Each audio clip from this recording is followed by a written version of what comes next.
লাকা লাকা লাকা লাকা লাকা লাকা লাকা লাকা। মাম্মা খুব গরম হচ্ছে। হ্যাঁ আন্টি, আঙ্কেলকে একটা এসি নিতে বলুন না। ও যা কিপটে, এসি বললে না হাত পাকা এনে দেবে। মাম্মা শোনো,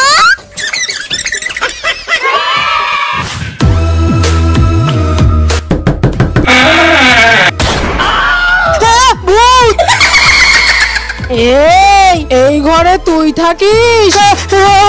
এখানে তো খুব গরম, তোর বাড়িতে এসি আছে? না নেই। যা গিয়ে নিয়ে আয়। হ্যাঁ যাবো। যাবো না, এক্ষুনি যা। আচ্ছা ঠিক আছে, এক্ষুনি যাচ্ছি। কি আরাম। আমি তো এসি লাগিয়ে দিয়েছি, তুমি কখন যাবে? আমি যাব না, আমি তোকে বিয়ে করব। ওরে বাবা রে।